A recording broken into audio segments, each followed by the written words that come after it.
sharp. Good luck.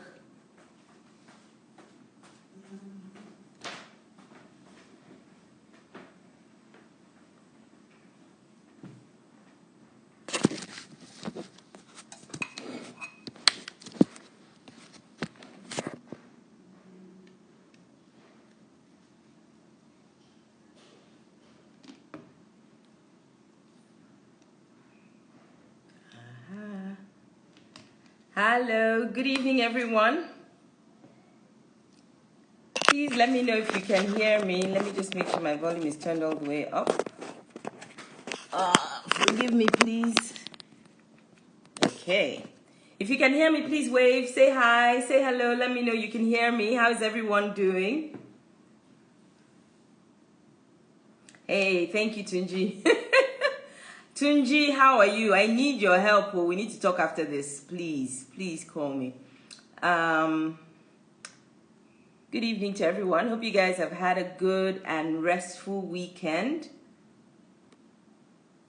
Hope you're looking forward to the new week. I see Erumu is in the house already, so welcome, Erumu. I'm just waiting for a couple more people to join and then we can start the live. We'll probably start in about 2-3 minutes. Yes, it's been a minute. Hi, Auntie Sheila. Hi, Fumi. Who else do I see? Hi, Taiwo. It's been a minute. I haven't done Crystalis in a few weeks. Just because life been busy, work has been extremely busy for me. It's a busy period at work, so I haven't really had the time to focus on Crystalis like I normally would. But I'm excited to be back and to be back with a conversation like the one we're going to have this evening.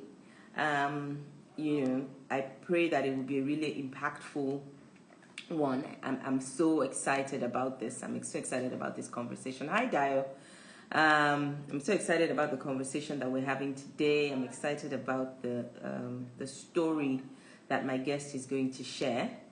I don't think it's the kind of story we get to hear very often, but it's the kind of story that we need to hear because I think it's very inspiring. Hi, Tolu. Hi, Mojola. So yes, I'm just waiting. But in the meantime, how's everyone doing? Drop a comment. Please interact with me. If you guys don't interact with me, I feel like I'm talking to myself. I've always found these things a bit weird because you're just here talking to yourself. Might as well go and stand in front of a mirror and just be yarning to yourself. So please, you guys, let me know how you're doing. Let me know that I'm not alone here. Let me know that's confirm to me that I'm not going a big cuckoo sitting here in my house and just yakking away to myself. So, how's everyone doing? Drop a comment. Thank you, Tunji. I see you. Hi, Simsima. We're here. Thank you. Thank you for encouraging me. Okay.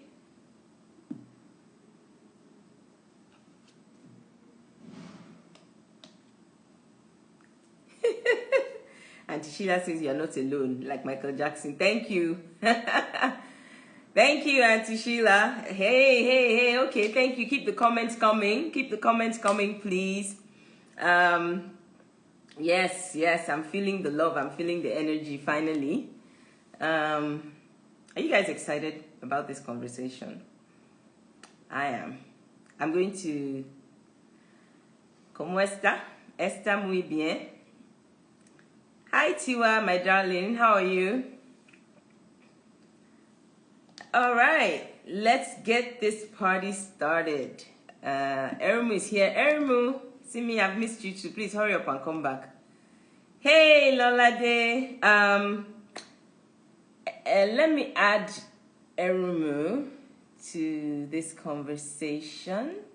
Actually, before I do that, sorry, I've forgotten my protocols. It's been a minute. First, I just need to say hello to everyone. This is what I do before I bring the guest on. Hi, everyone. This is Crystalis Conversations. My name is Kemi Oguleye, and I am the creator and host of Crystalis Conversations. Crystalis is a platform for women and a few good men as well who are on a journey to becoming our best selves. So I feel personally that, you know, having open conversations, sharing our stories is a big part of that journey. We can't really, I think that, you know, and every episode that I've done of Crystalis confirms this to me, that every time we share our stories, every time we're open with, you know, what we've been through, we not only get some sort of, you know, liberation for ourselves, but we also, in a small way, in a big way, we liberate somebody else. Somebody hears your story and is encouraged. Somebody hears your story and is inspired. Somebody hears your story and finds a solution to something that they're going through. And we've seen this happen over and over again on Crystalis. Crystalis is more than just a talk show or a conversation. It's a community. We're all here to, you know, encourage each other. And so this is why I do this, and I thank you all for coming alongside me on this journey. I thank everybody who's open and who agrees to come and share their story. I don't take it for granted, because I know it's you being vulnerable, and that takes a lot. So I'm very grateful. And on that note, I will be bringing on my guest, who I'm really excited about. So Erumu, I hope you're ready. I'm going to be adding you. Where is she? I saw her a moment ago. Yes. So I sent Erumu an invite and she should be coming on. There we go. Hi. There we go. Hi. Oh my God. Hi. I'm fine. Thank you. Conversations. Yay. I'm excited, but also extremely nervous. Yes, we're both nervous, like I told you before. I do this every single time I'm nervous, but I do it anyway. So, but only by the grace of God. So I totally understand that you are nervous. We'll help each other. Hi, we'll help each other. And I see people in the house some people are here saying hello to you. Hi, guys. Yes. So thank you so much. Erumu, we're going to start right away. Jump right in. Just give me a moment to, yes, here we go. Before we start, and I'm going to let you introduce yourself. But before we do that, I just want to share how we got here, how this conversation, conversation came to be. This conversation is almost a year in the making. Yeah. So I'll just give, so guys, forgive me, before, I just want to give you guys a bit of a backstory and some context. So in 2020, during the lockdown, you know, stuck in Lagos or in Nigeria, lockdown, we can't travel, we can't do anything. My son, who was, I think, about 9 or 10 at the time, all his clothes were getting too small for him. And I desperately needed to get him some stuff brought in. And I was on Instagram one day, and I really don't know how, I really can't remember how I came across Pink Box Ella. Yeah. Ella Pink Box. Pink Box London. Pink Box London, thank you. Pink Box London. Pink Box London. I don't know how I came across her, but I came across her. I started following her. I realized she's a personal shopper. She shops, you know, she's in London and she shops for people. So I reached out to her and I said, look, this is what I need. And she was very responsive. And so during those lockdown months, I think, I never met her, but we spoke on the phone a few times. She would go shopping. She would go to Primark.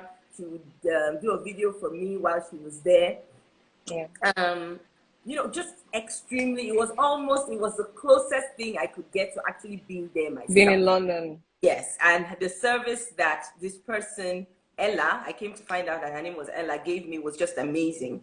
I think I recommended her to a few people, but like I said, I didn't know her, had no idea about her. But, you know, just the way she comported herself, my assumption is this is somebody who's in her 30s. Really, that's where I kind of put her. So that was 2020. Fast forward to last year, I was talking to a good friend and sister of mine, Tosin, and somehow we started talking about Awesome. pink box. Tosin said she also uses pink box, and I started, I was raving about this person, and then Tosin says, "Oh, she's my friend's daughter." Ah, how can Tosin have a friend who is this person's mom? Because, like I said, I thought this person was in her 30s. But then I thought to myself, okay, maybe it's Tosin's older friend. And then I said, Tosin said, no, that, oh, Ella is 21. I said, how is she 21? This person that has been this intelligent, this resourceful person, this mature Oh. person, how is she 21? It's not possible. Tosin said she's 21. I said, who raised her? That was the first, that's what I said. I said, who is this? Who raised this girl? And then Tosin said, oh, would you believe her mother had her when she was 17? I said, it's impossible. No way. And right there and then I said, Tosin, I want to have, she has to come to Chrysalis and share her story. That she just has to. I need to know how this happened. And then Tosin told me a little bit more about Ella, and I was just struck by how amazing this young girl was. So I said, I need to have my mother come on the show. And fast forward, long story, here we are today. It Here didn't we happen. are. And then a couple of months ago, I don't know if it's been up to 2 months, one of my colleagues, she's on the live, Kika, mentioned you again. And then I said, okay, this time we're going to make it happen. We have to do it. So I have to say thank you to all the people who worked to make this happen, from Tosin to Kika. And thank you to you, Erumu, for agreeing to come on the live to share your story. Oh, so thank that you, is, anything. that has brought us here today. And then I spoke to you and I got more, then I got the real story in our first conversation. And I think the themes that came to my mind straight away was, oh my goodness, grace, first of all. Then secondly, how, any challenge, really, you can overcome any challenge if you have the right support and the right attitude. And in your circumstances, it was a teenage pregnancy, but it could be anything. And it just made me think that there are things that happen that we think this is the end for us. But really, depending on how we approach it, How you handle this, how we handle it, and depending on how the people around us support us, what looks like the end, what looks like a setback can actually become a blessing, an amazing blessing. And that's really what this story is about. Yeah. So on that note, Erumu, please introduce yourself. Tell us a little bit about your background. Okay, so my name is Erumu. What do I say on myself? Okay. I went to QC, Queen's College. I was born and brought up in University of Lagos. I mean, I think I spent the better part of my early years, I think up until 25 in University of Lagos. So it's kind of like had a sheltered life as a professor's daughter. Of course, I went to Unilag and then graduated. Right now I'm working. I work for AO group of companies. I think I'm most passionate about events. But then, I think I like to also help people, do different things, which include being resourceful to find things for people. What else? Yeah, I think that's about it. I really don't have that much to say about myself. We'll definitely get to know you as the story unfolds. But yeah, Erumu is QCOG, so of course, when Tosin mentioned that, I of course now that is so now, you QC girls were not ordinary. Definitely so to all not my ordinary sisters in the house, this is let's pump ourselves up a little. Yes. So Tosin Erumu is QCOG. So yes, said you grew up in a sheltered environment. What were your early years like? What are your fondest memories from your childhood? I mean, when we were growing up, I remember like you know, my dad was always very hands-on with us, and we used to always sort of have a lot of family gatherings. I was the last born for the longest time, and I was kind of spoiled and annoying. But the difference between my elder sister, who's just before me, is about 3 to 4 years, and I think they used to call me naughty, naughty, naughty, but I mean, I don't believe I was that naughty, really. But so yeah, I mean, I grew up in Unilag. Obviously, lived there for the longest time. You know how it is when you grow up in a space like Unilag, you're extremely sheltered to like the outside world. Everything you do, you go to school there. I remember we always used to do like we'll go to the swimming pool area. We used to go play tennis. Everything was just definitely around University of Lagos. And I know that my dad used to take us like every Sunday after church. We used to go to St. Dominic's Catholic Church, and then from there we'll go to Further Palace to have lunch. And then we'll go to Bar Beach, just sit by the water when it was still Bar Beach. And those were my fondest memories. We're very, very tight. Seemingly, my dad was extremely strict, right? But he always made time for us, like from even giving us homework after school, and he was always just there, seemingly there. My dad was there, and then my mom always. So I think we're just really close. So my fondest memories will always be about me and my siblings playing, together. My dad used to travel a lot by road. So we used to follow him, we go to Benin, we go to Abuja by road, go to Jos. So, I mean, I think those were the things, the memories, when I remember my childhood, those were the memories I always had, us doing so many fun family things together. Yeah, that's about it. So before I go on, please, everyone, I forgot to say this earlier. We're going to take questions. I'm going to take questions from the audience. I'm sure there'll be lots of questions from Erumu. If you have questions for her, please put them in the question box. If you look at the bottom of your screen, you'll see a little question mark icon there. Just click on that and put your questions in there, and we'll try to take as many questions as we can towards the end of the conversation. But in between, yes, please feel free to put your comments. This is supposed to be an interactive thing, so please put your comments there. Just don't, if you put the questions there, it will scroll and I may miss it. So comments in the comment section, question in the question box. So back to our conversation. Erumu, this what sounds like a pretty idyllic childhood, but Go ahead. I mean, so idyllic, but I mean, around when I was 7 years, my parents got separated. So it was anything but idyllic, because from then, obviously, it was just me and my dad. My siblings were off in like secondary school, and everybody was sort of in boarding house. So I think things sort of changed. I was really young at 7. I really didn't understand the gravity of my parents being separated, because what do you understand at 7 years old? I actually think I thought my mom was going on holiday or something, so from then on, it was sort of just a different ball game, adapting to your parents being separated. I didn't see my mom as often. I actually saw her either once a month at first.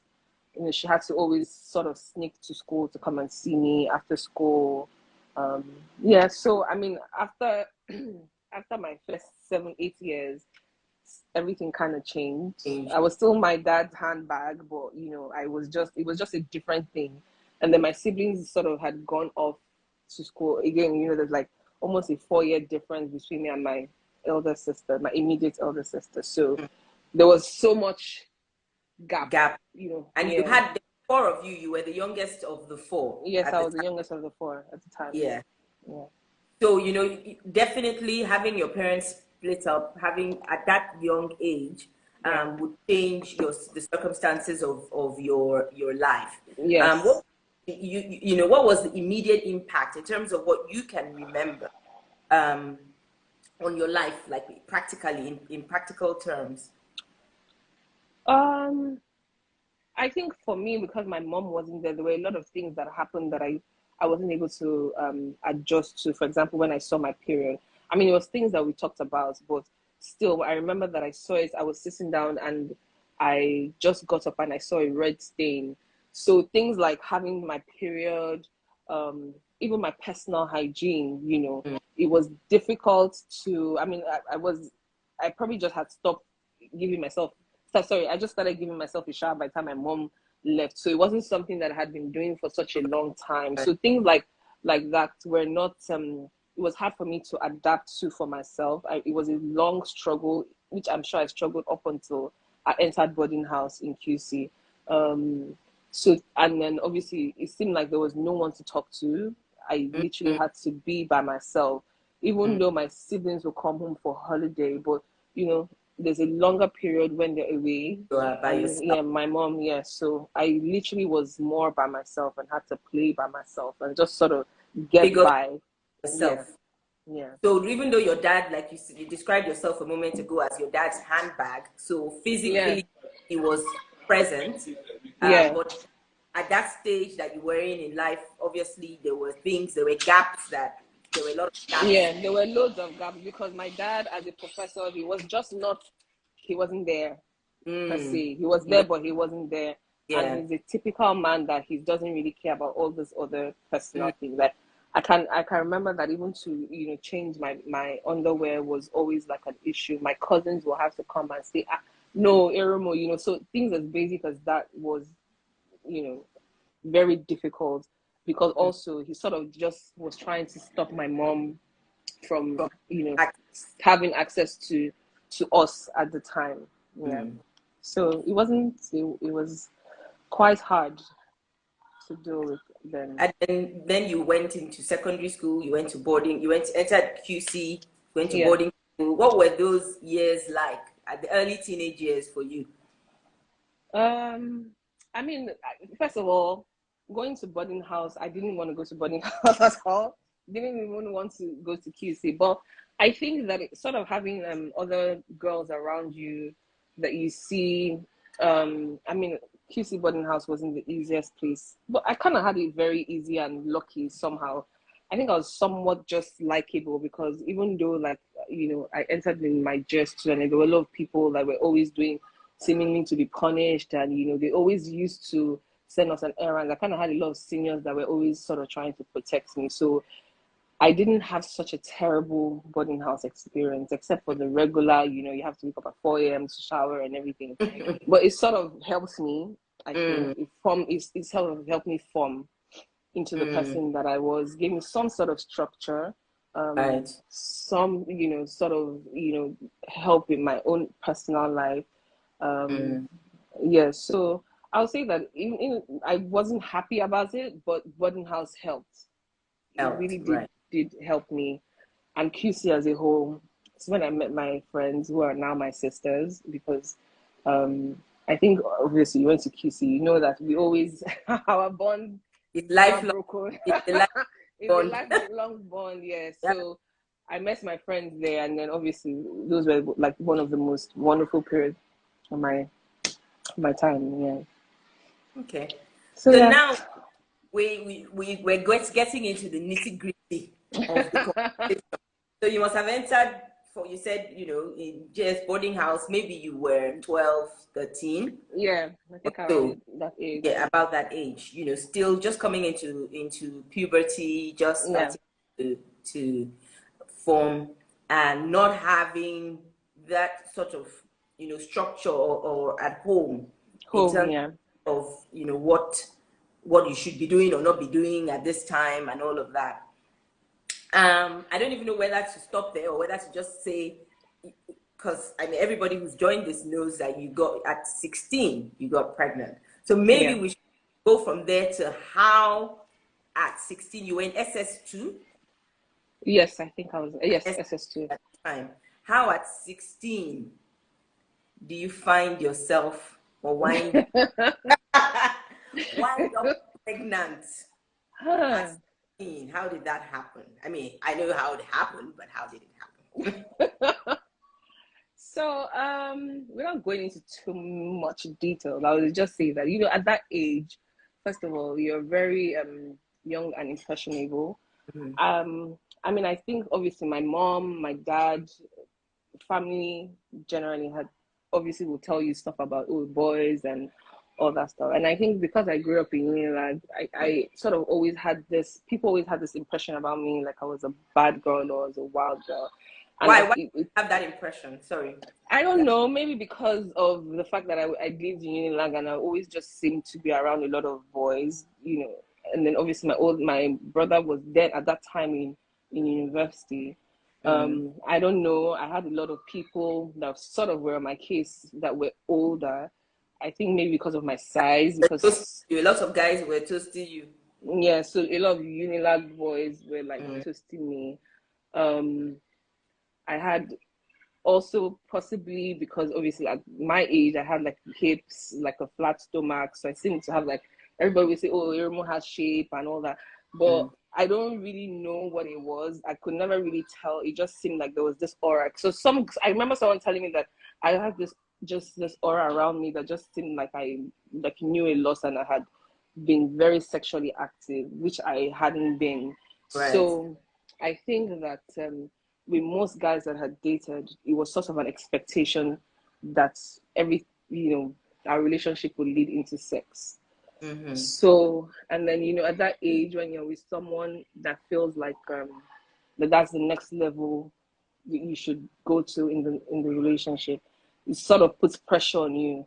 So even though it wasn't something that I wanted to do, it was ever done. No, it wasn't something I'd ever done, and it wasn't something I wanted to do. I felt kind of pressured into, just saying, you know what, fuck it. Sorry for my language, but like, just go ahead and do it because I felt pressured into doing it. So, yeah, I mean, in retrospect, you think about it, and I think that I had obviously had refused for quite a number of times, but also I think, it was just not something he understood at the time because he was like, oh, wow, I mean, we're all young, and it was always like, he was young too. Yeah, he was young. He was just about a year. Yeah, he was in SS3 and I was in SS2. So it was more of like, if you love me, you will do this for me. And after a while, you're thinking, okay, you know what? Let me just get it on. Yeah. So it was my first time, first and only time, and it was such a shock, I guess, because. So stop. Sorry, I'll stop people at certain points so that think are sinking. This was the first time and the only time. Yeah. And it ended up in a pregnancy. Yes. And how did you know that you were? How quickly did you know that you were pregnant? How did it? Ooh, sorry, 1 second.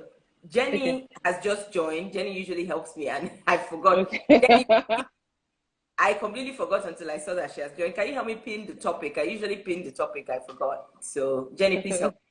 All right, go ahead. So, it was my first and only time. I think I was even too scared, like, because obviously of the pain. It wasn't something that was like a continuous thing. Yeah, but how did I know I was pregnant? I think I knew, like, not almost immediately, but like from 3 weeks on, like my body started changing. Wow. I never actually took any pregnancy tests, till like I was 7 months. But my body started changing, and I just started feeling. Obviously, I now started getting sick. After like 3 weeks, I started getting proper sick. I was throwing up, but I still had to go to school. I still had to, save face. So I would go to school. Were you in boarding? Oh no, sorry. At this time, I'd left boarding house. Okay. I had a bit of an issue and I'd left boarding house. So I was now a day student, and then I was coming from home. And yeah, but I was living with my dad in Unilag, so I was coming from Unilag, and my body started changing, and I started, I just kind of knew that I was pregnant. 16, with the little, I mean, as young as you were, and the complete lack of exposure and knowledge, you knew somehow you were into your body enough to know within 3 weeks something has happened. Yeah. So obviously after a while, when I wasn't seeing my period, I was like 100% sure. But I obviously now started having morning sickness. I was throwing up all the time. I'll be in school, I'll have to rush to the bathroom to throw up, and my friends are like, "What's What's going on with you?" But I'll lie, I'll say it's food poisoning, or I'll say something, and I know my friends, they were like, "No, what's going on?" They will ask questions, they will drill me, but I still sort of stuck to the story that it was just nothing. okay. And What yeah. were you? What were you thinking? If you looking back now, time, what was obviously you're pregnant, um, and you know that if nothing is done, the baby will continue to grow. Oh What God. was going through your mind at this time, if you can remember? To be honest, I wasn't thinking of anything. I didn't have a coherent thought towards anything. I didn't have, it was almost always just like, oh God, do something. What the something was, I didn't know what it was. I was Mm, always just saying, oh my God. I never actually formed a certain prayer, at least for the first couple of months. I was just scared, and I was scared, and I would always just say, oh God, please. So I was begging God, but I didn't even know what I was begging God for. I was just saying, oh God, please, every time I thought about it. And I think I was just scared. I was too scared to tell anyone. I didn't want to tell my mom, obviously.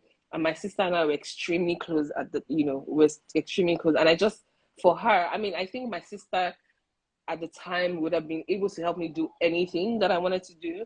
But I just didn't want to disappoint her. You know how it is where you're close to your sister. You just, she was like my mom. She was mm, actually, in fact, she sort of stepped into my mom role kind of, because we were close, and because she was, a bit older than me. We were close, but she was still, sort of baby me. yeah, I kind of didn't want to you disappoint her, couldn't you couldn't so yourself tell I her. just couldn't bring myself to tell her that, oh, this is what I had done, because I hadn't even told anybody that I'd, had sex. I think I only told one of my friends that I'd had sex, but I couldn't even say from where to start telling her that, oh, not only have I had sex, not only has your baby had sex, she's pregnant. So it was just, But all this time, the first month, second month, weeks, nobody knows. Who no, knew? so nobody knew. Nobody. Nobody You're knew. carrying Nobody this knew. around, literally carrying something in you. Nobody knew. Nobody Wow. knew. Yeah. My friends, obviously, when they first started badgering me, because obviously they were the ones seeing me every day, Mm. they badgered me, and I think they just either got tired, or I remember two of my friends came to meet me, Shewa and Tari, and they were like, you know what, we're going to take you to do a pregnancy test. I'm like, okay, let's go. And I think maybe the confidence in which I said, let's go, they were like, okay, maybe this girl is actually not pregnant. So after that, they kind of just left Left. me, because also I was always trying to still be present in school, still do the stuff that we used to do, go out and all that. So nobody knew Nobody knew. for the So first 7 months. for wow, for 7 months, Yeah. this 16-year-old girl was pregnant I and know. going every day, interacting with people at home and in school and socially, and you were carrying this thing Yeah. and nobody knew. Yeah. At what point, my great aunt, I have a great aunt who always says, that pregnancy is one of those things. It all comes out in the wash. That's what she says. It's not one of those things you can You hide can forever. hide. Hide it for so long, but Yeah. she used to say it all comes out in the wash. At what point did Did it did come out? it finally come out? So I think I was 7 months pregnant, but thereabouts. I had still been going to school, but I want to say, luckily for me, I was just sort of getting bigger. Not like my stomach wasn't coming out, forward. It was just I was just sort of spreading out, so it was easy for me to hide, because also I sort of had the tendency to always like add weight, and people would just thought I was adding weight. And then Mm. one of my friends, Yajini, she had come to meet me. That one of my other friends, Mobala, whose parents are like, doctors, had come and said that I was pregnant. So she was like, I think she was just asking me based on, this is what they're saying, but let me just ask you. Mm. And I think I was just tired of having to have been dealing with all that by myself. And I sort of just broke down and started crying. So she was like, oh my God, it wasn't something that she was expecting. Mm. And again, a lot of people, because obviously I was 7 months pregnant, I think because I hadn't talked about it at all, people weren't expecting me to be as far along as I was. So that was the first person that had found out. And then the next person was my sister, of course, who came to ask me as well, based on other people, saying to her that, oh, your sister looks pregnant. I think one of my cousins had told her. And she came to ask me. Also, her not expecting me to Yes. actually be pregnant, she came and she said, Erumu, Auntie Edna says that she thinks you're pregnant, blah, blah, blah. And I can never forget, we were in my brother's room when she asked me, and I said, she said, so are you pregnant? And I'm like, no. And she was like, oh my God, because she always knows when I'm lying. Like, she's usually the only person that knows when I'm lying. And then she just started crying. Like, she was like, oh my God. But the thing about her, I would say, is that she sort of just pulled herself together. And I think she was thinking, if, I feel this way, I cannot imagine how she feels. So my sister pulled herself together quickly. And, she was like, okay, what are we going to do? She asked me all the necessary questions, and so I remember the next day we went to do like a scan, because I told her that, look, I'm far along. And she was like, okay, what, have you done a test? I said no. She was like, okay, let's go. So we went to the hospital, I think in Tedros. There was like not a free scanning place. It wasn't free, but it was like cheap. And when they do a scan, and I think they now did say that I was about 7 months pregnant. So that's when we saw it was a girl. And yeah. So So, we just sorry. okay. Yeah. Sorry. Before we kind of carry on, to what happened Yeah. next, I wanted to just kind of pause a little bit on the fact that you at 16 somehow had the strength to carry this thing on your own for 7 months, to continue with life as it were, but also just I wonder where you think maybe that strength came from at that time. Do you have you thought about it? I mean, I think obviously with everything in my life, I would say God first of all, because I used to always just pray. Again, it wasn't always like I'm kneeling down to pray. It would just be I'm walking and then I pray. I don't think it was anything in particular. To be honest, I actually think I was being a coward. So when people say that I was being strong, I actually think that I was being a coward then, because I didn't want to do anything about it. So I felt like having to tell someone will sort of drive me into action, and I Real. didn't want. Um, so I mean, people always say, "Oh, you're so strong." I didn't feel like I was being strong at that time.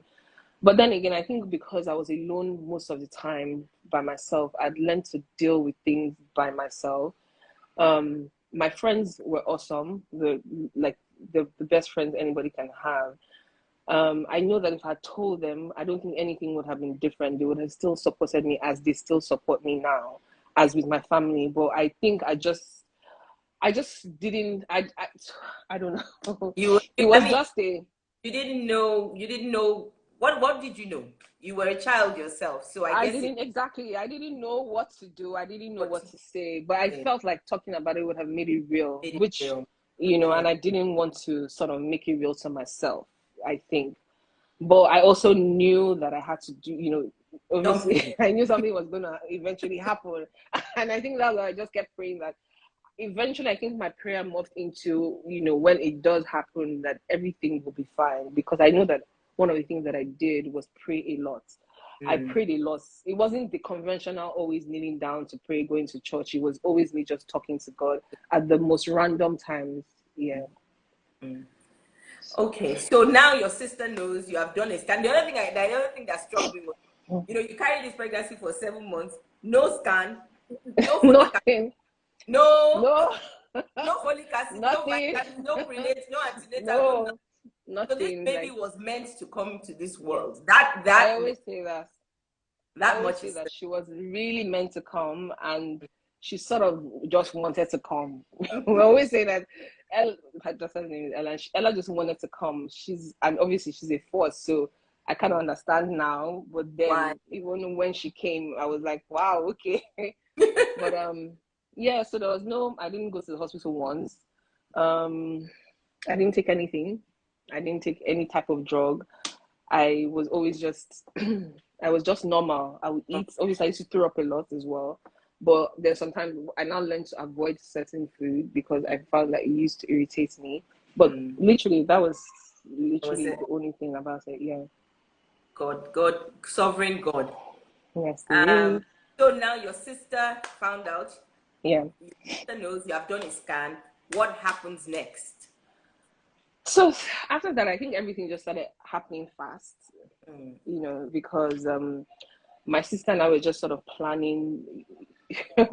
We're always just sort of planning, okay, we'll tell my mom, obviously, because, we were closer to my mom. But obviously, also not wanting to disappoint my mom, we're thinking of the best way to do it. But we're also trying to save the little money we had to be buying little, we'll buy powder today, tomorrow we'll buy cream.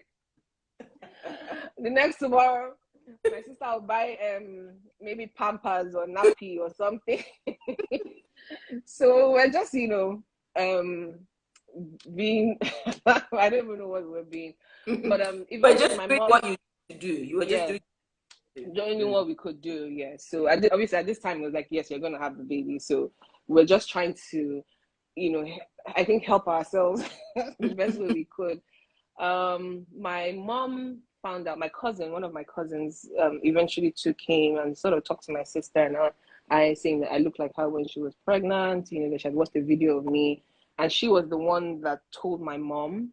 Mm. And of course my mom was obviously heartbroken, and but again, like my sister, my mom is an action person. She would rather not dwell on the situation she's at. She just wants to be able to move past the situation. So with her, it was about, okay, what do we do? She came, and then I was still going to school, obviously, but she was taking me. Okay, she took me to Finney Medical Center because she was friends with Dr. Finney. And that this was actually the first time I had gone to the hospital and done like a prenatal anything. Mm-hmm. But from there, everything just started happening fast. They found us in school. Luckily Aha. for me, Ask you that. What did the school find out? What did they oh, do? College. I can't. I mean, those of us who are in the house that went to QC can yes, imagine we all know like how tough it was. Yeah. out there. I mean, when QC, I think obviously everybody knows that in QC, when anybody gets pregnant, it's expulsion street. There's no discussion. So that was also another fear of mine, because I was like, oh my god, that means I would just be expelled from school. But luckily for me, when they had sent for me, I think I was writing one of our mock exams, because now I was in SS3. Um, like the first time of SS3. So we're writing our mock exams, and one of my friends just came and was like, "Oh my god, the principal is looking for you. You have to leave school now." And I remember at this time it was only Iyajini, my friend, and still, I mean, I hadn't told anybody per se still. So we sort of, and my friends, so funny enough, were always defending me. They would say, "Oh, we had periods together." Like when people were talking about it. But when this happened, they sort of like, I just had to leave school. So luckily for me, it was my friend that they had sent to call me. And so it was easy for me to escape without having to see the principal. But from then, I think the principal started sending like teachers to school to look for me. Sorry, to my house, not to school. Like, send principal, someone to my house, my mom's house, my dad's house. Um, Eventually, my mom had to see the principal. And she just, she was like, you know what? Yes, this girl is pregnant. Like, but I, don't want it to sort of ruin her life. She's gotten this far. She has to write her SSC next year. It doesn't make sense that, you guys are going to let her go. And the principal at that time was Mrs. Shojiri. And as much as we didn't like her, funny enough, well, personally, I didn't really like her because we all love Mrs. Marino, who was obviously Mm. there before. Mrs. Shoji, she was very understanding, and I think there's something she said to my mom which kind of stuck. She was like, you know what? One of the things that always happens in teenage pregnancy is that the girl's life always stops, because she has to stop everything, and nothing happens to the father. So even if he's hands on, he can still live his life while the mother's life stops. Mm. And so because of that, she was more open to saying, you know what, let's find a solution for you to be able to come back to school once you've had the child. Yeah. So this was about what So month now? this was, I think, this was December. This was December, yeah, December, second week in December. And then again, that's why I said that everything just happened so fast. By the time my mom found out, then my dad found out, you know, the school found out. I had to stop going to school at this time. But I had only one Christmas holidays anyway. It was, you know, so I had only one more mock exam to write. I think it was English paper 2 or something like that. And it wasn't that important. So I just stopped going to school, and then obviously my dad kicked me out of the house, which is my dad's solution to everything. So my dad was like, "Get out! You can't be in my house. I'll be pregnant." So I went to stay with my mom. So everything just happened so fast. And then when I went to stay with my mom, and she'd gone to see the principal, then I fell ill because I started taking. I think I did a tetanus shot and something else. And then after I did those, I fell ill. Went to the hospital. And literally 1 week later, was back in the hospital pushing out a child. Very good. So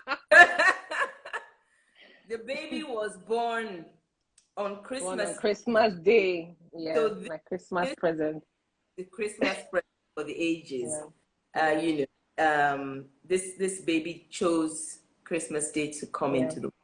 What was the labor experience like for you, and what was your initial reaction when you finally saw what you had been carrying?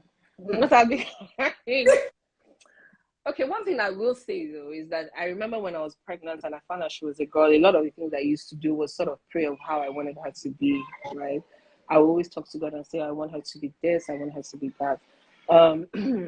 But I will also say that I think because when I even started labor, I didn't even realize I was in labor because I'd just come back from the hospital and I'd had stomach pain. And then my stomach was paining me. And you know how you just like, okay, well, you've been through labor and you like, I was in pain, but I just thought it was one consistent pain. Right. And I think I woke up my mom. This was on the 23rd night. I was like, oh, my stomach is hurting and everything. And she was like, oh, time it. And she said it so casually, like, time it. I'm like, ah. And I just realized that. And I actually realized it was starting and stopping. I'm like, wow, I didn't even think about it like that. So so that was 23rd night into 24th. And I was in pain like the whole of 24th.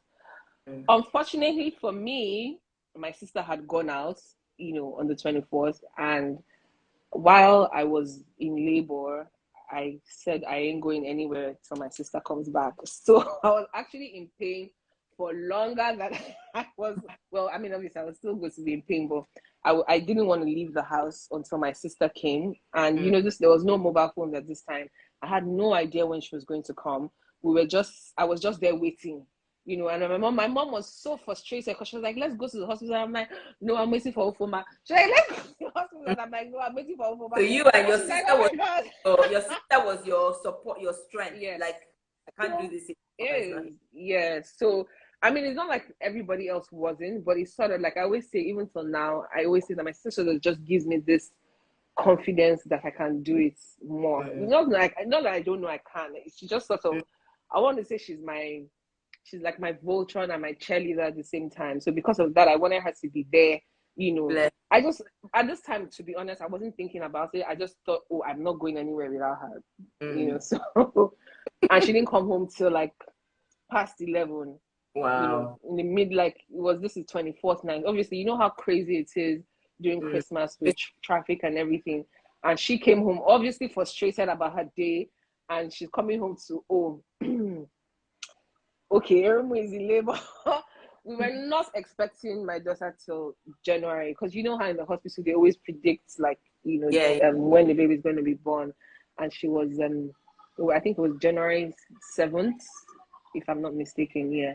So we're obviously not expecting her on Christmas Day. Again, I always say Ella, she was ready to come. I don't know what she thought she was coming to. Yeah, well, I know she knew what she was coming to, but she was ready to come, and she came on Christmas Day. So we had to drive all the way from Festac, all the way to Ikeja at 2 a.m. in the morning. Like, my mom is something else. I Gangster. can't explain to you how my mom is. She literally was just going. Meanwhile, I was screaming and squeezing Ufoma's hand, my sister's hand, and I don't know how she even was able to hold anything after that because, yeah. So I mean, how I felt, it was amazing. Tell you there's love at first sight, but I don't even know how to quantify how I felt when I first saw her. It was the most amazing feeling. And then you know how all the pain of labor, you just sort of forget everything immediately. Like I forgot every single thing I had been through at the moment I laid eyes on her, and that's how it's been since. I feel like you're speaking, listening to you speak, and I feel, I don't know, I feel emotional. I feel as if, Oh, I feel that, I mean, the things that come into my mind are, first of all, just the fact that Ella was meant to come into this world, yes, just the fact that, you were so young yeah, and still, this happened. And then the way you describe your family, the support that you had, because I think about how different the outcome could have been if yes. you didn't have, A you know, supportive support. family. Yes, a support structure, family that just decided that, okay, this is happening, we're going to rally round and we're going to, so all Yeah, of this are making me a bit emotional, because I feel like sometimes when things happen to us in our lives, and it could be anything, it's in your circumstance, in your situation, it was a baby, but when things happen, it really, the outcome, the difference in the outcome is really just what kind of support do what you do you have? How have? do people decide to write you off, or the people around you decide that you can still make it, you Yeah, can you can get over this, you can get yeah, through this, help you, will yeah. support, because that's all anybody needs. That's um, it. that's all anybody needs. That's it. And I'm going to go later on, we're going to talk about Ella. I started by talking about her, I still haven't met her, Yeah. I can't wait. Oh yes. But we're going to talk about her a little bit later. But first, I wanted to ask, you said your reaction on seeing her, love at first sight. But in what ways? You're still a teenager. Love at first sight, Yeah. yes, as a teenager. You still have to go back to school. You still have to take your exams. In what ways did motherhood change your life? Because you're going on a certain trajectory, and this Yeah. happened. Boom. In what ways did motherhood change your life? And were you scared at what this responsibility that had been thrust upon you? So I would say that initially I was scared, but once I had her, it was a decision that I had made, and I was just not scared. It was just like, this is what I have to do, and this is what I'm going to do. Mm. Obviously, I can boast that this is what I was able to do because I had it, like my family and my friends. I'm going to also have to mention my friends because I'm telling you that, like, my friends were extremely supportive. I remember my first day back at school. Luckily, because I had her on Christmas Day, I was able to resume school with everybody else. And I Wow. and QC, obviously, the whole school had heard about my story, and everybody came out on the corridor. And I remember, I was like, wow, I was really scared. And then all my friends came. I can never forget, and they all walked with me. Like literally, every one of them came and walked with me to the assembly ground, and people were coming out as we were walking. Everybody was still coming out and running out, and I think everybody would go back and tell, So I have to mention my friends, even the ones that were not even there. I remember there's one of my friends that wrote me an 11-page letter. But I was determined then at that time, obviously, that this is my child and this is what I'm going to do. So again, I had made up my mind, and I could do that because I had like the strongest support from my family and my friends. I was able to say this, I'm going back to school, but yes, I'm owning up to being a mom. And I did that, had to obviously make a lot of sacrifices in the beginning, but there were not sacrifices to me because it was just like, this is what I have to do because this is, this has happened. It wasn't like, I didn't see it as something bad that had happened to me, if I'm being honest. Something, I yeah. just saw it as something that had happened, and then she had come, and this is like the love of my life. So I'm going to make sure that this is what I'm doing going forward, So yeah, and I think that for that it was a decision I had made. So you sort of just have to make this decision that this is what I want to do. Of course, there are going to be obstacles. There were so many things that happened in between, so many mistakes that I made, and but I had decided that this is what I wanted to do. And even when I was doing the wrong thing, my family. I mean, we used to fight a lot, my mom or my sister, but it was like, no, this is what I wanted to do. Now I'm a mom, I can make the decisions to do this. And everybody supported me, everybody supported me. And it was even just like, apart from even the support, I think having Ella was, I want to say, it was easy, because she was just, she was such an amazing child. Even when she was born, she didn't give us headache. She didn't, I mean, not like children, I know I'm amazing all around, yes, but I'm saying, like, with her, it was easy for me. She hardly used to cry. I'll come back in the middle of the night. She's, it was, my mom used to say, this is your baby. She does not like to cry, because it always like, she was, it was easy to, take care of her. She was amazing. Like, we never had too much to do, So obviously, like, I think for us at that time, Ella was just perfect for us in that situation. And I mean, I think she's a perfect child, okay, but she's my child, so. I so I think that everything that you've described so far is grace. It's how God, and one of those things where you just can't understand God and how He does things, because he makes it easy for you. So the child, everything is tailored for your own for that particular experience. For the particular circumstances of and I don't know how. I really don't know how, but I hear this is a story. This, what you're narrating, is something I've heard over and over again from people who have their babies, in similar circumstances. That the child was easy, the child didn't cry too much, the child just sort of made your life easy. It's amazing grace. I know that sometimes when these things happen, the parents, in thinking, oh, we're doing the best for trying to figure out what the best thing to do, will say, okay, let's hide the fact that you had a baby. Okay, bring the baby, go and live your life. We'll begin to hide. We'll not let anybody know. Was that ever one of the options that was open to you, in terms of, okay, go have this baby, put the baby down, and then just go back to your life? Oh yes, it was an option. Like, in the initial stage of, like, when my mom found out, obviously, because we were trying to sort of keep it away from as many people as possible. So that was one of the options she had, brought up. But I was like, no, I didn't want to do that. I wanted to be hands-on. And so yeah, I said, no, I want to be her mom. I didn't mind having to do all the things. I didn't mind not doing any of the things that I was supposed to do, or I just knew that I wanted to be her mom, and I wanted it to be known that I was her mom. Yeah. So there was nothing to be ashamed of, and there was nothing. I mean, there was nothing to be ashamed of at this point. I know my dad sort of didn't like the fact that I was carrying her everywhere, because I used to take her everywhere, but I felt like everybody knows anyway. So why do you need to hide it? Yeah. I was actually going to just ask you about your dad, because you said he threw you out of the house. Yeah. He eventually come around.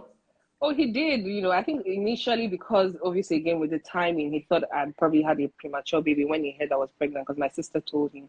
So when he heard I delivered, so he was like, "Oh wow, okay, so early." But so he initially obviously was just doing the little he could do, which was always just maybe sending money here and there. He didn't see her till she was like about 6 months, and obviously it was love again at first sight. It just became like, oh my God, he used to say that there are only two people in the world, Ella and the rest of the world. So they were so close. They were extremely close. So this is someone that had been like, oh, get out of my house. But again, that's my dad's solution to everything. I think he just doesn't know how to handle situations. So he will just do what he can do, which is ignore it, or just, yeah. So it was. Ella became she became the light of his life, yes, and everybody's life, So yeah, my dad came around eventually. Okay, so before I have to ask, because I think it's an obvious question that's on people's mind. What about her dad? So she has a relationship with her dad. I mean, obviously, in the beginning, everything wasn't as rosy, but now they have a very good relationship. Her dad and her dad's family, which is great for her because it's also something that I sort of wanted to fight for because I feel like it's important, and I'm happy that they've gotten to the level that they are now. So this story is in my mind, and these are my words. You can tell me if you agree or Okay. whether your story to me is really a story of grace and Yeah. mercy. Yeah. Um, Good. do you agree? What do those words mean to you? Grace and mercy, definitely. Grace because, the Almighty Father was there from the beginning. I cannot even say how any of us would have done it. Even my family, being supportive, obviously things were not that easy, but um, my family, they were amazing. And I feel like, it's the way my mom trusts God in everything and the way she sort of brought us up to trust God in everything. So again, I'm not always going to church, but I know that with everything I put everything in God's hand. And I always believe that He will come through for me, which He always has. Ella's full name is Emanuela, which is God is with us. And I'm telling you that God has been with us. Like through every single thing, because anybody that knows Ella knows how amazing she is, knows how much she has achieved, and she's a fantastic child. It's sometimes I look at her and I'm like, I can't even really believe she's mine. And I know that it's only God, because certain things that happened to in our lives have happened for her.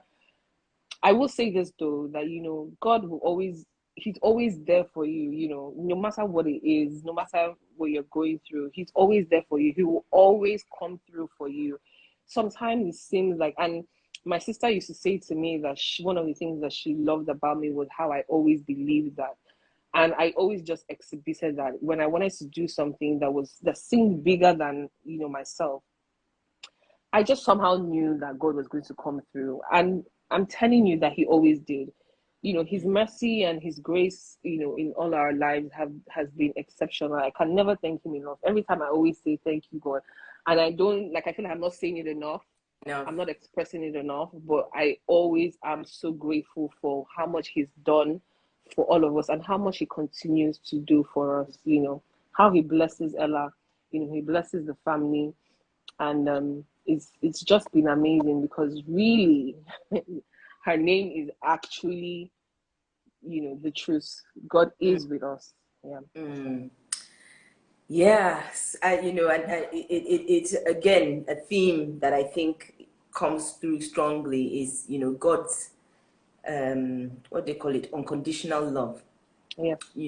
And no matter what we've done, no matter what we've No. been, no matter whether you want to call them mistakes or whatever, Yeah. that God always works everything out, and He never stops loving us. He never stops showing Never. up, and He even has a way of making all those things that seem like mistakes turn into Such blessings. lessons. Ella is 21 now. 22. 22. 22. Yes, I 22 had an now. accident. Yeah. Yes, Ella is 22 now. Can you tell us, but you and Ella practically grew up together. Yes, we So, did. in a way, um, you were growing up as she was growing up. Growing up, What, yeah. what was the experience like really raising her, and how has it shaped the sort of mother-daughter bond or relationship that you both have? So I mean, obviously, one of the things that I sort of wanted to do with Ella was always just make sure that we were, I was open with her. I was always sort of open with her, and I think obviously everybody else in the family as well. But me specifically with her, wanted her to be able to come to me for anything. So I Mm. sort of created that relationship where we were actually friends, which I think has worked perfectly for both of us. I also give her the space to be herself. I support her through, like, so I'm telling her this is what I think you should do, but I'm not enforcing that this is what I think you should do. Giving What you her the space to feel like she's making up, well, not to feel like, she's giving her the space to make up her mind to do what she wants to do, which sort of gives you, sort of builds your confidence. One sort of just helps you understand that whatever it says, I'm there. You make a mistake, I'm there. If you don't make a mistake, I'm there. So we're more like friends and sisters. Where, I mean, Ella says she's afraid of me. I don't know why. But I think more like she respects me. So she respects my opinions and my decisions, or when I tell her to do something. But I don't tell her in a way where she feels like, she doesn't have a choice in the matter, or she doesn't have a choice to make the decision. So I would say that I sort of, that has always been our theme in our relationship. A lot of people were always like, "Oh, you guys are just your friends," but I think it helped that we were friends, because yes, again, I was young. There was no space to say, no, no, no, I'm your mom. It was always just like, I'm your friend. But we still have that mother-daughter, thing going for us. So, I mean, I think also because I already started early with her being my friend, sort of like giving her the opportunity to talk to me about anything she wanted to talk to me about. Also giving her my experiences, just because one of the things I did realize is that talking about things that have happened to you sort of help you, like for example, if something was happening to her in school and I've told her about things that have happened to me, she will understand that it's not, something that was just unique to her. And because it's not just unique to her, she can be able to talk to me or talk to other people about it, which, so when things happen, she's not afraid to talk about it, So I told her about all the stories. I think maybe obviously, when she was in secondary school, I'd sort of giving her all my secondary school escapades and all the things that I'd done, which, helped made her decide the things that she wanted to do for herself, and obviously she always makes the right decision. She's always like such a she's so amazing. Sorry, but she's always sort of made the right decision. She's always been focused, and we were always intentional about everything. So like everything that she wanted to do from a young age, she was intentional about it. She had said she wanted to go to LSC from as young as from I think she was like 11, and everything that she had done from that age to when she eventually did enter LSC was working towards her getting into LSC. So she's such a focused child, and I think that because we were able to say, do as you want, that it gave her the confidence to focus on what she wanted to do. Yeah. She's achieved quite a lot, like Yes. she went, let's see, I know she's there now, she's working for one of the top law firms in the UK. Yes, she is. And doing all of that, she was also juggling how I met her, shopping. had her own business, she was running her own business, she extremely resourceful, extremely mature. Those were some of the things, and this is somebody that I've never met, but just from my speaking with her, my interactions with her, my chats with her, I really felt like this is a very focused human being, and very diligent. I don't know how to explain it, but I told Ella, I need this. She will figure it out, sort it out, and then she's very, very, everything is sort of boom, boom, boom, boom, boom, and it's done. It's such a blessing, such a blessing, and I like the fact that you say you've been open with her, and you've allowed her to sort of see you, your own life, how you things that you've done, the ups and downs, been able to make her own way. But now coming back to you a little bit. Ella is your only child. This is how these things don't think. Well, so far. Well, I don't know. She's the only one so far. Somebody's questions. Like I said, if you have questions, Lola Fabrics, Lola, I see your question. Please put the questions in the question box. Otherwise, we'll miss it. There is a question there which I'll come back to. I think Erumu already answered that. Yes, she did go back to SS3, and when you were back in school, practically when you were in school and taking your exam, and then from there to Unilag, obviously you had at school, you had all of those things. Who was helping you at that time? Oh, my family, like from my brothers to my to my obviously my sister, my brothers, my mom. Everybody sort of just gave up their life to sort of be very hands-on. Everybody was so hands-on. Like, I can't even explain. Like, my family, I don't know what to say. Like, if I think about it, I want to cry. But my family was so amazing. My brother will, again, we were sort of sheltered. So we had lived in Unilag, most of our lives. We had to move to Festac. Obviously, my mom was trying to say, okay, let's go to a new place where we hadn't been staying before. She was living in Australia at the time. And so I went back to school when I'd had her Christmas Day. And I remember something that I forgot. Once I had her, like a week after, my mom like, okay, wake me up at 5 a.m. I have to do sit-ups. I have to, just so that I get back in shape. And I used to be like, this man wants to kill me. And I remember she would use hot water and she'll use a glove to put the hot water on my body. And I'm like, but mommy, you're using a glove to put this water on my body. I'm trying to tell you that. And the water is too hot. But yes, I went back to school and I finished school normally. So it's sort of like nothing happened when I went back to school. In fact, I remember that the principal had said I should bring like a letter, a sick report saying that I'd been away from school for 3 months.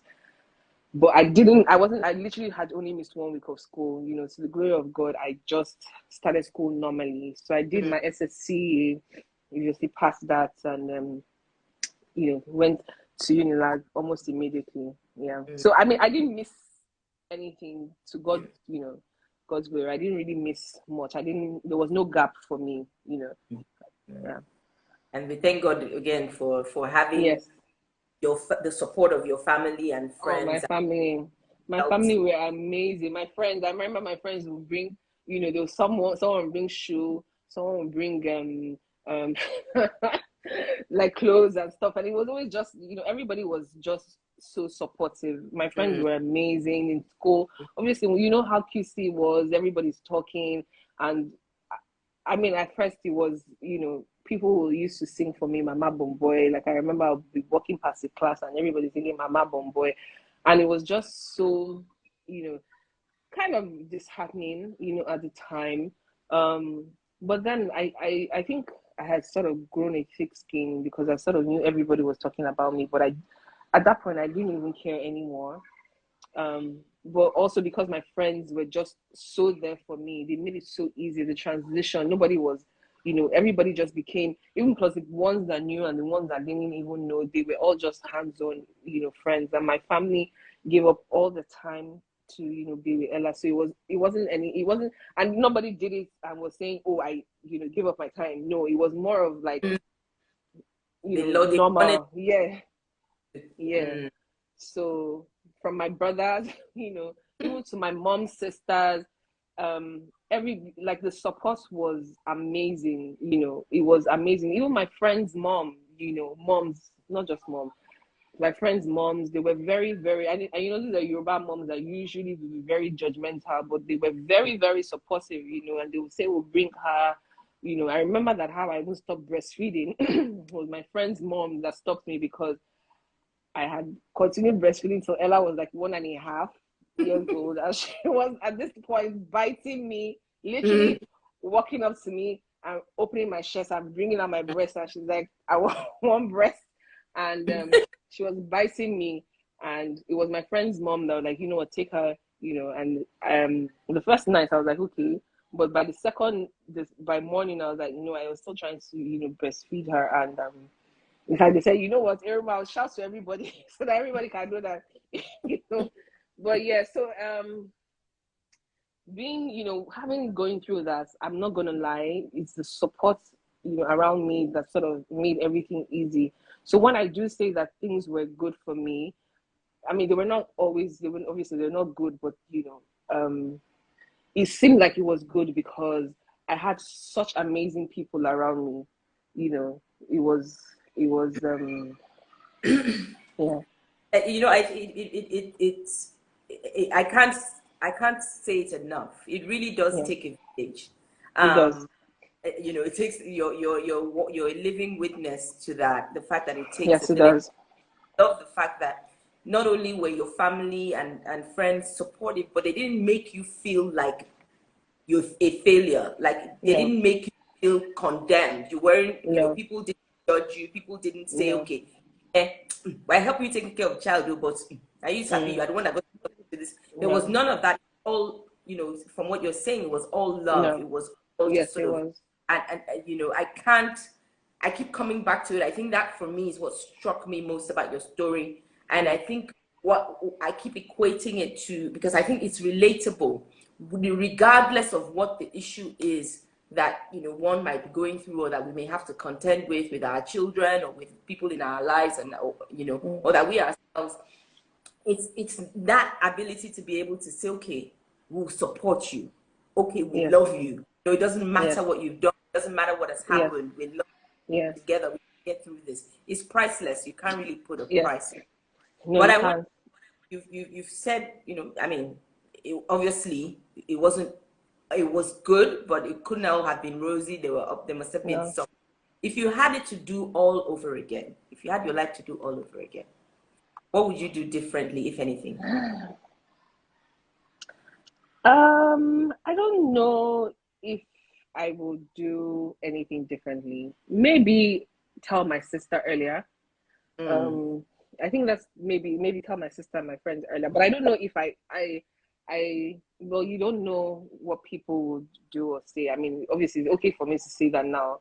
I don't think my sister, there would have been anything different with my sister, but with my friends I can't really, tell what decisions they would have maybe said. But also I do know them and know that they will still have been able to support me irrespective of whatever.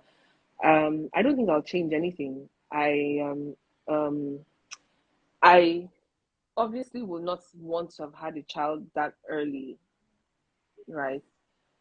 But saying that now also sort of says that, do I, want to say that I would And I not have would, wanted my child? Yes.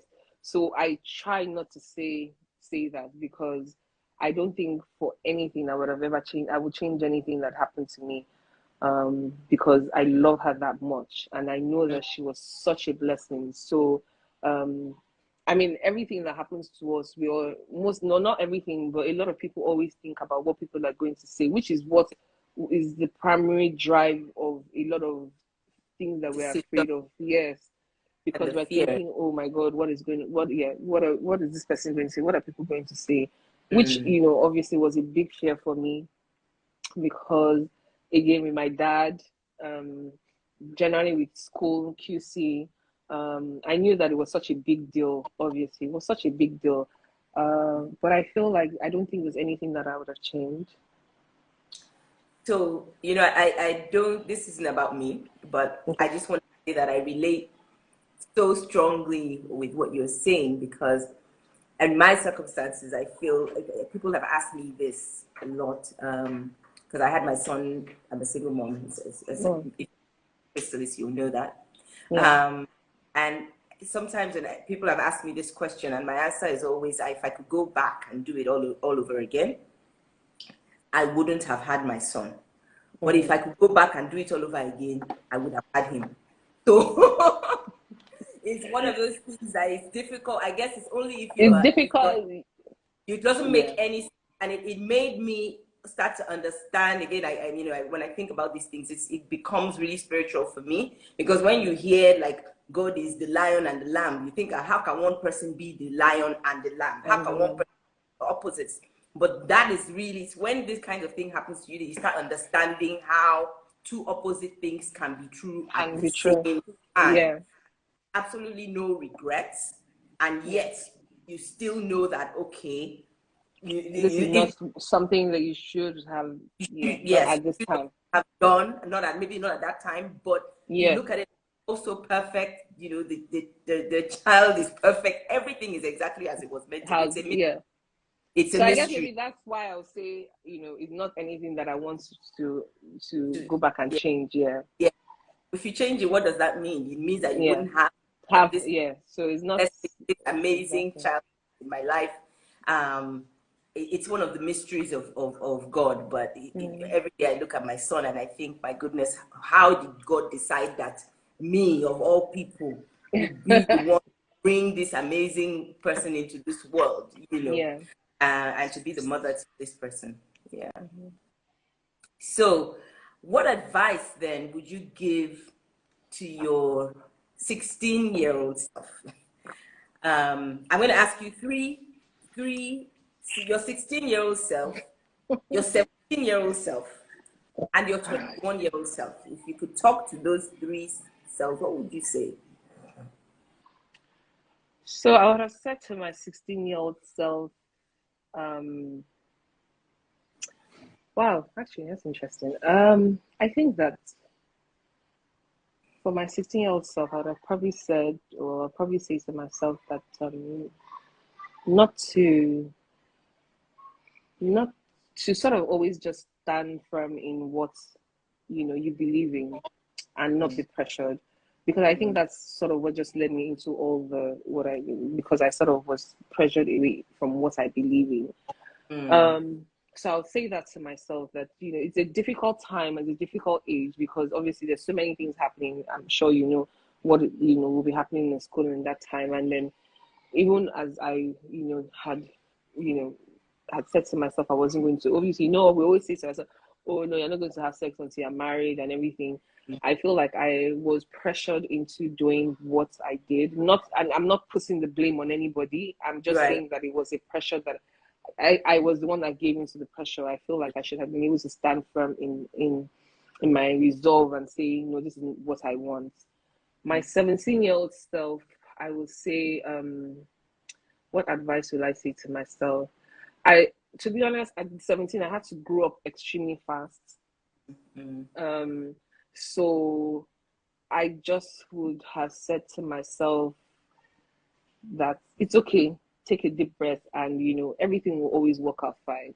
At that point in time, even though I had felt like I was, like, okay, I've had her, and I didn't really, really care about what anybody was saying or not, I also know that somehow, some way, sometimes I wake up and I'm like, what am I doing? Can I even do this? But I would say to myself that, that I would just say deep breaths and trust God. It's not easy to say. It's easier to say now because obviously I'm older, but it's something that I would have said to myself, that trust God. I was also actually very stubborn, if my mom would tell you that, but just trust God, and everything will always work out fine.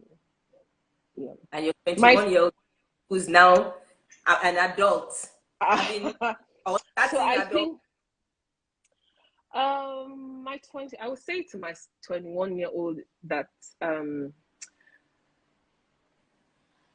not to have taken myself too seriously. Obviously, because of everything that happened, I think I had put too much pressure on myself then, and I would have just said to myself that live every day as it comes, and enjoy your age. To be honest, I don't really think I really did that. At the time, my friends would tell you that every time they wanted us to do something, I was always about no. One of my friends always makes fun of me now and say that every time she says let's do this, I'm like, no, I'm saving money for Pampers. But yeah, but I think that I would have just said to enjoy yourself at that moment, enjoy your life, even irrespective of what was going on around me. Yeah. And then, what advice would you give to parents who are raising teenagers today, young people? There's no one size fits all. I'm sure. There's literally no one size fits all. But what I will say though is that talk to your children. Be friends with them, like actual friends with them. It's not easy, obviously. If it's not something that you started from the beginning, it's never really that easy. But I talked to my daughter a lot. Like, we talk a lot. And because we talked a lot, she was very, very confident in telling me things. And also, when she told me things, irrespective of how I felt about what she told me, I was never judgmental. I was always coming from a point of, if this was me, this is what I would do. Just never, because one thing that I do realize from my age and knowing even my daughter is you don't want to be judged. So if you're judged, if you're telling her, no, don't do this, why do you do this? Or reprimanding her too much, or you make her feel a certain type of way, or you make them feel a certain type of way, they're not going to come back to you with a problem, and you want them to come to you with their problems. And so if you want them to come to you with their problems, you can't be too harsh, because remember they're very vulnerable at that age. You can't be too harsh. So you're gonna be like, oh, there were a lot of times my daughter would tell me things. I mean, she pretty much didn't have much, but I'm just saying, like, a lot of times she tell me things maybe about a boy or about something that happened, and I'll say, well, you know what, I think you should have done it this way. But anyway, just giving her the chance to think about it as well. you know, give her different scenarios of how it could have happened. So I would say, talk to your children. It's very, very important that you're friends with them. You still be their mother or their father, but you want to give them the opportunities to come to you when they're in trouble. I always say that I know that in fact, when anything even happens to my daughter's friend, even her friends come to me when they're in trouble. They come to me first, like, oh, auntie, this is what happened. What can I do? And I'm like, okay, let's do this and that. So for teenagers, I think you should. I was also very open with my daughter, because I felt like having her know about my experiences, again, like I said before, will sort of just allow her feel like things that are happening to her are not specific or unique to her or to their own generation, which will allow her talk about it more. Yes. So so I think ultimately that's what I would say. You have to be able to give them the room to be themselves and to come to you, because they will have issues. Even as our age, we never listen to our parents 100%. I tell my daughter, this is what I want. Sometimes she listens. In fact, 99.9% she listens to me, but sometimes she wants to do it her way. And it's okay, because I don't always know everything anyway. So, and also I let her know that I don't always have all the answers, because nobody has all the answers. So yeah. And when she makes mistakes, Ella, for one, has placed a very high expectation for herself. She's very focused, and she has like all this. But I'm always telling her that, you know what, when things happen and maybe they're not going her way, I'm like, oh, that's fine. She's like, oh, she's not. I remember when she was about to finish school, she was like, oh, mom, if I don't come out with your first class, how will you feel? I'm like, I don't care. And sometimes I'll tell her, like, you don't have to, you don't have to push yourself this much. I love you. Yes, you don't have to be perfect. Exactly. You don't have to be perfect. She always wants to be perfect. I'm like, I love you irrespective of whatever. So if you feel like, I don't want you to feel like you always have to be so perfect, just give yourself some time to, breathe. Yeah. Say, guys, the reason I asked that question obviously is not just because I think you have a unique position. You've raised Ella, but also given where you're looking back on yourself and thinking, okay, what some of the things that maybe would have been helped me, helped you. And I love what you've said about us being, creating that sort of relationship with our children where they know they can come to us. It's not easy, where they can come to us with anything and everything, where they know that we will never judge them, we will never condemn. We sometimes not be happy with you, but we will never condemn you. And this should be a safe space. We should be the first person as a parent. You want to make sure that you should be their first port of call. Trouble or anything's going on, So I love that. The last question I'm going to ask you before I take a few questions from the audience, because time is fast. I don't want to keep you too long. What would you say is just one, maybe? What's the biggest lesson life has taught you so far? I mean, I would say that, I know this might sound cliche, but it's just to always trust God. It sounds very cliche, but everything in my life, in my family's life, in Ella's life, that it has been a constant.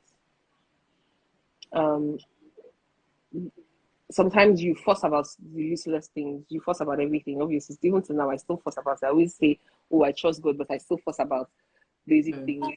But looking back on everything that's happened to me, even the way I you know, I got pregnant, the way I had Ella, the way I was able to go back to school. I'm sure you understand that, like, this is, a lot of people say it's a unique situation, because even in QC, it was impossible for you to be pregnant and not be expelled. It was not something that anybody, in fact, it was almost a given. Um, my biggest lesson is, you can, I mean, apart from, okay, trust God, you know, when you have the support, you know, of your family and your friends, you know, you can almost do anything, right? Once you have the right people around you, you literally can be anything and anyone. A lot of times we're afraid to do stuff because, you know, you feel like, when you go to do it, this person is going to hold you back, or this person is going to say this, or this person is going to say that. To be honest, a lot of times I didn't really care. But again, I always say that I had the luxury of not caring because I had support from my family and my friends. So I could always say, this is what I wanted to do. But I know that if I didn't have those people around me, I would not have been able to say, this is what I wanted to do. And So you would have had that yeah, confidence to do to be able. whatever. There were a lot of times my mom would say, no, don't do this, or I don't think you should do this. But I would say, no, I'm going to do it, you know. And then I did it because I knew that even when I did, you know, make a mistake, I would still be able to come back to her. And she will never say, I told you so. You always be, let's move on, you know. Yes. Yeah. Priceless. I love the fact that Ella is here. So, Hi, Ella. Ella, thank you for joining. She's been hyping her mom. She's been really. Yes, I've been seeing her comments, and she's really been hyping her mom. And you know, God bless both of you. Thank you so much for coming. I have a question. I don't know if there's any more. There's only one question in the question box. So if you guys don't have questions, then I'll ask Erumu that question, and then we will wrap it up. But what I wanted to say again, I've said a couple of times, but I just can't help. I just feel like I need to keep emphasizing it, is the fact that it doesn't matter what the circumstances are that way. That's Ella again. It doesn't matter what the circumstances are. For some parents, you know, maybe you're dealing with a child who is not doing so well at school, and you feel like that this is the end of the world for the child, or you know, whatever the case may be, whatever the struggle may be, whatever the challenge might be, if we, or you have a friend who's going through something that is or you are going through something and you feel this is the end of the line for me, it's never the end of the line. If no, it's not. Never the end of the line. There's always a way out. There's always, you come through it. It will be fine if we have the right support, if you're able to support each other, and if you have the right attitude. So this question is, do you speak to teenage girls about your experiences? To be honest, I've never had, this is literally the first time I'm publicly speaking about my story. Quite shy also. By the way, you have done an amazing job for somebody who says that she's shy. You really, this conversation. And I'm not even at home, because I'm like, oh my goodness. I can't believe it. But yeah, I mean, I was kind of nervous about it because I've never really spoken, like, obviously maybe I talk about it one-on-one, but I've never really had to speak about it like this. Obviously, not necessarily because I'm a private person. I any opportunity that I can, you know, if I do find the opportunity to talk to teenagers about it, or teenage girls, I will.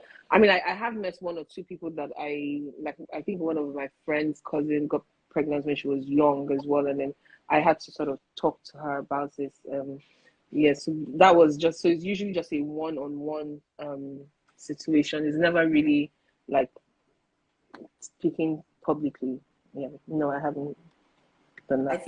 Absolutely think that, you know, like I said this to you before when we had our pre-conversation, that the world needs to hear your story, and not just teenage girls, but parents, moms, everybody, because I don't want to pigeonhole this story. It's about, you know, getting pregnant at 15, being a mom at 17. It's about that, but it's a lot bigger than that. It's a lot more than that. And I feel like even people who are facing that particular circumstance can learn and be inspired from your story. So I think something that everybody will take something take something away from. Sorry, something that So I hope that the opportunities do come for people to hear, Well, about your. thank you, Kemi, for creating this opportunity. I hope sort of inspired someone or people. I I really hope so too. That's why we do what we do. And I hope that. Oh, I didn't ask you. There was one question. Sorry, I meant to ask you, which is, what are your hopes and your aspirations? That would be the last question. Obviously, like as any mom would want, I want her to be the greatest person she can be. She already is doing extremely way more than I imagined. She's doing extremely well for herself. But obviously, everybody wants your child to do well. But I do say that for me, I try not to box her into any situation, any particular situation. I always want her to excel in everything that she does, obviously, and I sort of try and give her the room to do that. She herself, she works hard all the time. My hopes and dreams for her? I mean, just to be an amazing person, which she already is. I don't know, like I just will want her to obviously have the best life that she can have. I try to create that environment for her. I may not have a lot of money. In fact, I don't even think I have enough to give her that. But I think that we're doing pretty well, for ourselves. And I think that not I think that she's going to be such a great, great, great force. She already is. Yeah. She already is. Like I said, I have never met her, and just interacting with her and on WhatsApp, I could feel the force. I could feel the energy of who she is, and So, and she's only just started. So yes, she has. More amazing and great things from Amen. Ella. Amen. And thank you so much, Erumu, for joining, for coming to share. Thank you so much for having me. Hi, this is Crystal's Conversations. If you're not already following me, please follow me. We're here every Sunday at 7 p.m. Having conversations like this, sharing stories like this. Thank you to Bianca. Oh, you know Bianca, my sister. I know Bianca from my sister. Corona. Yeah, she was in my brother's class in Corona. So I've known her for years and years and years. And when I put out the flyer today, she sent me a message and she said, "Oh, Erumu is my sister." And I said, "Small world." I don't even know why I didn't connect your surname with hers. I know. Again, because I was shy, I was kind of like in some form of denial. So everybody kept saying, "Erumu, wait, you're doing this." I didn't talk about it. I was just like, oh my God, I don't want to do this. I'm shy because I'm obviously so shy. So my sister was like, wait, what's going on? I remember even one of my friends, Mola, was like, Erumu, what's happening? Why didn't you tell me? And I'm like, trust me, I've been in denial. I totally. And even for me, putting out the flyer, I say this, and I don't know if people really believe me, but putting out the flyers and doing this every time I do it, I'm like, Jesus Christ, oh God. Oh, but well done, you do it so well. But I'm always like, God, what am I doing? What am I, And to put out the flyer, I second guess myself all the time. I'm wondering if I'm doing the right thing. You're doing a fantastic job. Thank you so much. So yeah, to all the QCOGs in the house. Yeah. Passing on that torch. Thank you so much, Erumu. Thank you to everyone. Thank you to Erumu's amazing family and friends and support system who are all here today, cheering her on. We look forward to hearing more amazing things from all of you. Thank you, guys. Have a great week and see you guys hopefully next Sunday. I will not be here, but the following Sunday. But follow me so you can know the next time we'll be having a conversation like this. Thank you, everyone, and have a good night. Thank you, guys. Love you. Love you. Bye. Bye, Ella. Can't wait to meet you. Hey, God, how do I now?